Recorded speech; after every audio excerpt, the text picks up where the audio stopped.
Hi friends, welcome back to my channel. For today's video, I want to talk about all the books that I'm planning and hoping to read in the month of April. Okay, so I have a lot here to discuss with you. First of all, I have a total of 13 books that I want to talk to you guys about. A few of those books are actually books that have been some of my anticipated reads that are going to be released this month, so I can't wait to share those with you. Out of the 13 books, I have 9 physical books. The other 4 books are books that I'm waiting to receive because I just recently purchased them or because they're going to be released sometime this month. So I'm so excited to talk to you guys about them. Before we get into the books, if you haven't already, please don't forget to hit the like and subscribe button. That way you never miss another one of my videos. Let's talk about the 4 books that I currently don't own right now, but that will be coming my way sometime this month. Most of these are April releases, so I'm super excited to share these with you. The 4 books that I don't currently own right now are all contemporary romances. I am in such a romance mood this month that I just want to devour and read a lot of romances. So most of the books in this stack are going to be romance or are going to have some romance elements in it. The first book I want to talk about was released last month, and that is Ready or Not by Kara Baston.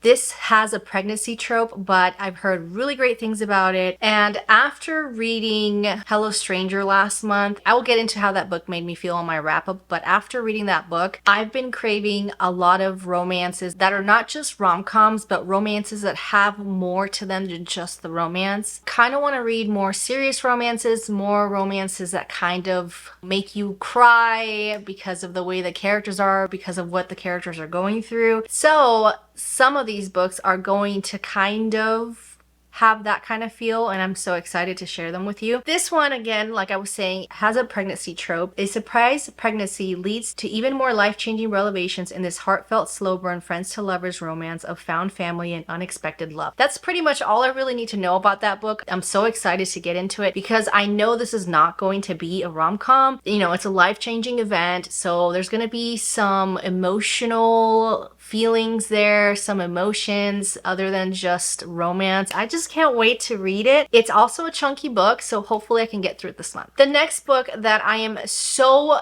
excited to read this month, and I'm going to read it as soon as I have it in my hands, is going to be Abby Jimenez's new release, and that is Just for the Summer, which is going to be released April 2nd. I am so excited. I have read everything that Abby Jimenez owns, so I am so excited to read this one as well. And this one says, Justin has a curse, and thanks to a Reddit thread, it's now all over the internet. Every woman he dates goes on to find their soulmate the second they break up. When a woman slides into his DMs with the same problem, they come up with a plan. They'll date each other and break up. Their curses will cancel each other's out, and they'll both go on to find the love of their lives. It's a bonkers idea, and it just might work. I'm so excited to read this. This reminds me of that movie Good Luck Chuck, with the same concept. You know, one of them is cursed, can't find their soulmate. Just so happens that when somebody breaks up with him, the other person finds their soulmate. So it's the same concept. I'm very excited to see how Abby Jimenez wrote this one. All of her books are so good. I've given all of her books a 4.5 to a 5 star. They're just great emotional romance books that are not just only about the romance, but about so much more. So I'm super excited. The next book on my list, and this is another one of those books that I feel like is so emotional and is gonna probably make me cry, is called How to End a Love Story by Yulen Kong. This is a debut novel for this author. The little blurb says, a best-selling author and a screenwriter must work together for an upcoming TV adaptation. In this story, we're following Helen and Grant. The only problem is that Helen can't seem to forgive Grant for something that happened in their past, and now they must work together as colleagues. So something really bad happens, an accident happened in her past that she just can't get over, and she blames Grant for it. And so the fact that she now has to work with him is going to bring some tension and some drama to the story. Also, it's a big deal. It's not like he cheated or anything. I think they knew each other back then. You can tell that they probably had feelings for each other, but because this happened, it's almost kind of like something that Helen doesn't want to make herself feel as far as having feelings for him. I know this book is going to be emotional because I think it deals with grief, Helen trying to deal with what happened in the past,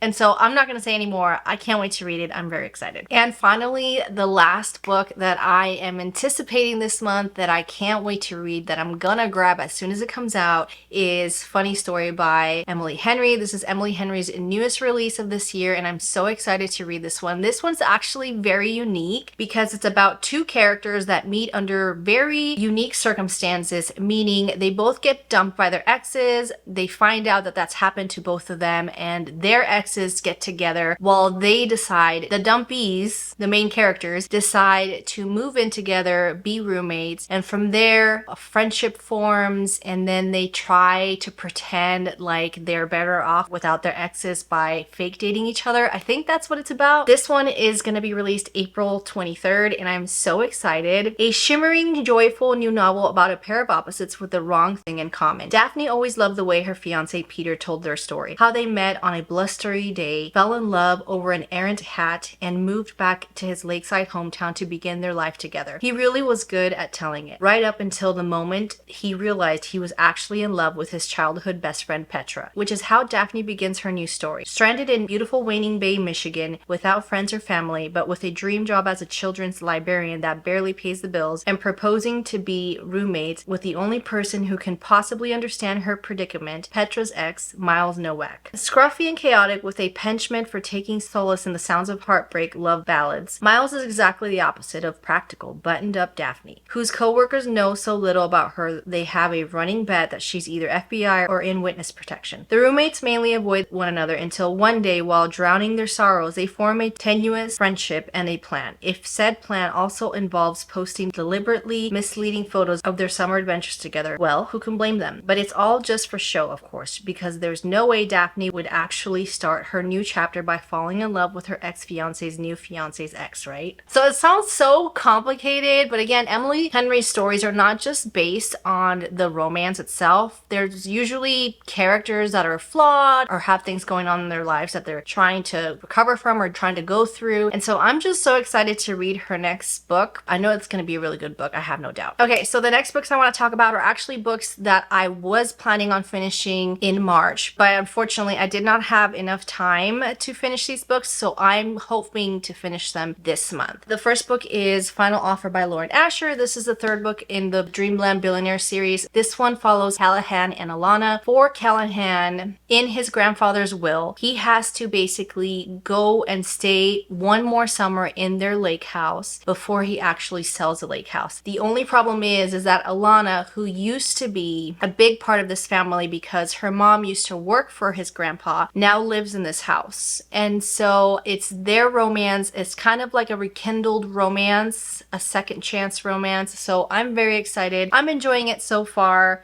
and I can't wait to see what happens in the end. The next two books are not going to be a surprise to you because I did start these books last month, but I did not have a chance to finish them, and that is Empire Storms and Tower of Dawn by Sarah J. Maas. I'm not going to talk about these books because you know the Throne of Glass series. Everybody knows what this series is about. I will say that this series for me has been a little bit more slow paced than the rest of her books, but I'm still enjoying my time, and I am taking my time, and I hope that I can finish these this month. And then the last book of this little mini group is a book that I've been craving to pick up again. I soft DNF this last year because I just wasn't in the mood for it, and that is Iron Flame by Rebecca Yarros. This is the second book in that series. I think it's called the Empyrean series. The first book is Fourth Wing. This is the second book, and she is going to come up with a third book, I think in January of next year, so I kind of want to be caught up with it. First book I didn't enjoy as much. I'm actually enjoying this one better, even though most people don't really like this one. I'm actually enjoying it. This one's more info dumpy, which is fine. I like the background of fantasy books. I like getting to know the world better, the characters. I just wish that the person that narrates this book wasn't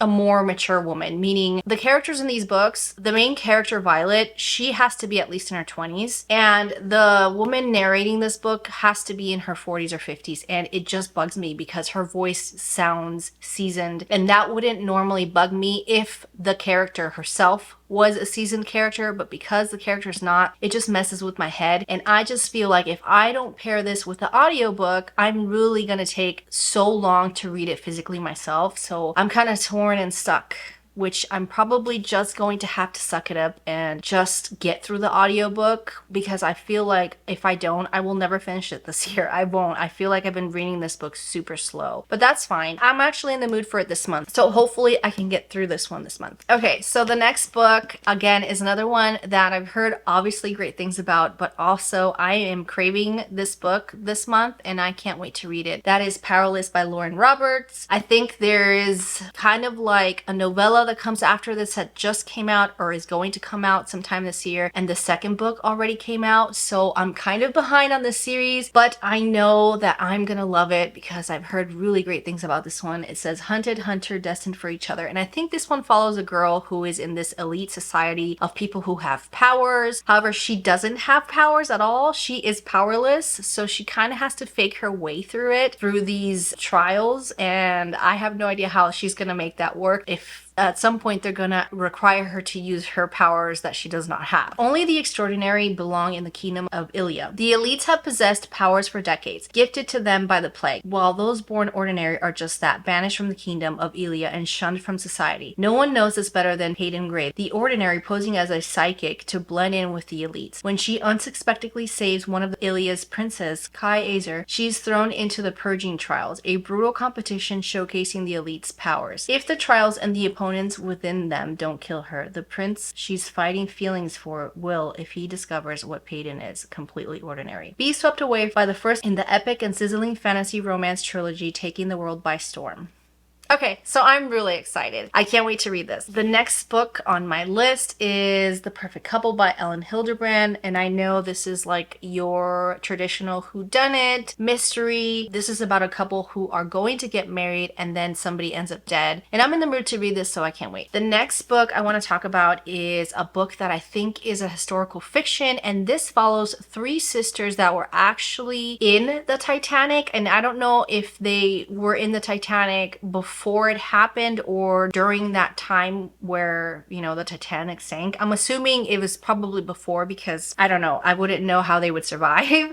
But this follows these three sisters, and the author talked about how she was surprised that their story was never kind of brought to light. And so the author wrote this book based off of that family. And that is Sisters of Fortune by Annalee Huber. And look at this cover, it's so pretty. It's also got really pretty sprayed edges all the way around. April 1912, it's the perfect finale to a grand tour of Europe, sailing home on the largest, most luxurious ocean liner ever built. For the Fortune sisters, the voyage offers a chance to reflect on the treasures of the past. They've seen magnificent castles and museums in Italy and France, the ruins of Greece and in the Middle East, and contemplate the futures that await them. For Alice, there's foreboding mixed with her excitement. A fortune teller in Egypt gave her a dire warning about traveling at sea, and the freedom she has enjoyed on her travels contrasts with her fiancé's plans for her return. A cosseted existence she's no longer sure she wants. Flora is another returning to a fiancé, a well-to-do banker of whom her parents partly approve, as befits their most dutiful daughter. Yet the closer the wedding looms, the less Flora feels. Another man, charming, exasperating, completely unsuitable, occupies her thoughts, daring her to follow her own desires rather than settling for the wishes of others. Youngest sister Mabel knows her parents arranged this grand tour to separate her from a jazz musician. But the secret truth is that Mabel has little interest in marrying at all, preferring to explore ideas of suffrage and reform even if it forces a rift with her family. Each sister grapples with a choice before her as the grand vessel glides through the Atlantic waters, until on an infamous night, fate intervenes, forever altering their lives. So I don't know. I wonder if this is, you know, if this took place during the fall of the Titanic. I don't know. I'm intrigued though. It sounds very good. Again, it sounds like it's going to be one of those emotional stories. I'll have to read the author's note to find out more about it, but I'm excited because it does also have romance. All three sisters are also going through some kind of relationship or romance in their lives. So I'm really excited and I can't wait to get to this one. The next book on my list is the second book to this series, and that is Daisy Hates by Jessa Hastings. I have been putting this book off for quite some time because I know that the Magnolia series, I think it's called the Magnolia series, the Magnolia Park series is just so good, written so beautifully, but so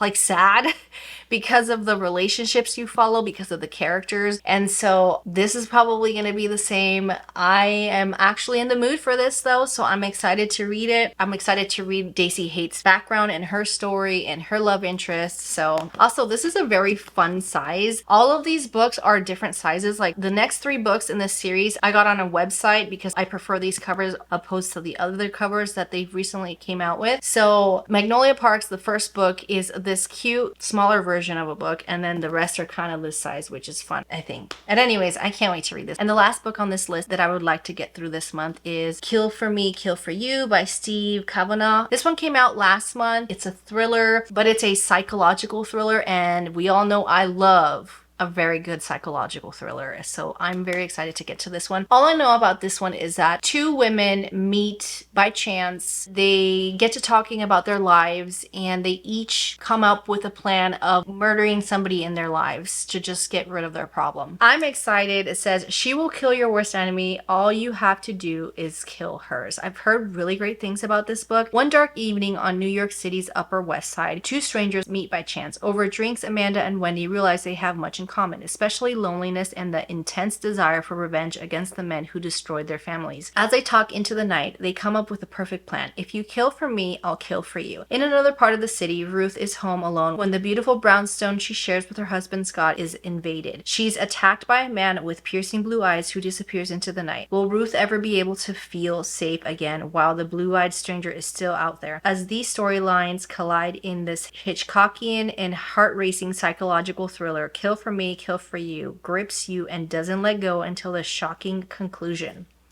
Very excited to read that. And again, you get multiple points of views, and it looks like you get Scott's point of view too, which is one of the women's husband. So I'm excited. Okay, so there you have it. Those are all the books that I want to read in the month of April. I'm so excited because I have such a great selection of books in front of me. A lot of them are releases, and who knows, maybe I'll do a recent release reading vlog. I think that would be fun. We'll see. We'll see if time allows. But that's it. That's it for today's video. Thank you again for watching. If you enjoyed this video, please don't forget to hit the like and subscribe button, and I will catch you on my next one.